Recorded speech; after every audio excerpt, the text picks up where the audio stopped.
my very best. Let's get into some criminal justice stuff, because obviously, if we do have to deal with bad people, not to say that the bad people are coming in from over the border, for God's sakes, but let's address, how do we free up the criminal justice system, and what do you want to do? So I think that starts with taking some decriminalization approaches. Yep. We decrimmed marijuana in November. Nice.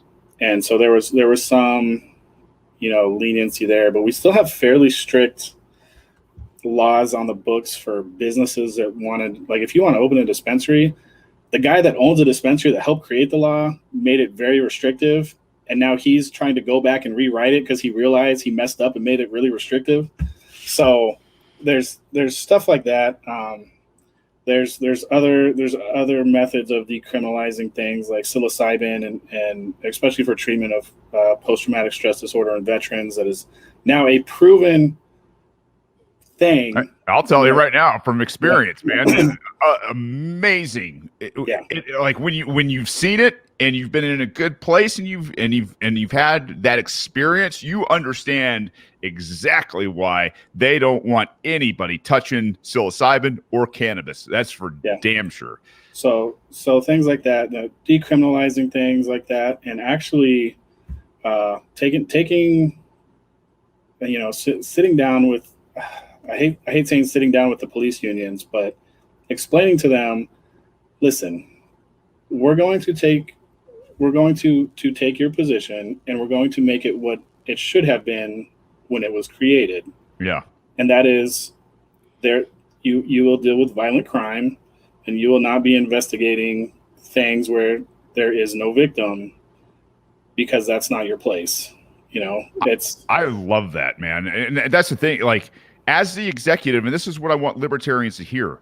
As an executive, you are the check and balance, right? And as a post-constitutional republic, as a governor, you can sit there and say, I'm not going to enforce this kind of stuff. And by the way, if somebody is enforcing this kind of stuff, I'm going to charge you with a deprivation of rights under color of law, right? Like it's actually a federal law, and it can be applied in your state. On top of all of that, you get to pardon people as an executive. So it's like, hey guys, listen, it's not that we hate you. It's not that we don't want you to have we don't need maybe some police, maybe even a private police force. But here's the deal. It's like, we got to get back to some basics, right? We got to get back to, being those guys that are saying, hey, we're going to take care of the really, really bad dudes in society. We're not looking at you guys as supplemental income anymore, because what it does is it incentivizes the cops to criminalize and go after peaceful people, because it's easier that way than doing the what is, I consider, real police work, and going after the rapers and the kidnappers and the murderers and the really just the scum of the earth kind of guys, right? So I mean, as the executive, are you all for getting rid of qualified immunity? Absolutely. Ending the drug war flat out, saying, hey, anything that grows out of earth is your natural right, and can't tax it. You can't do any of that kind of stuff with it. Absolutely. That's another flaw with our marijuana legislation we passed. It's like an 18% tax. Yeah. So, like, wow. And, everyone was happy about it for like the first month.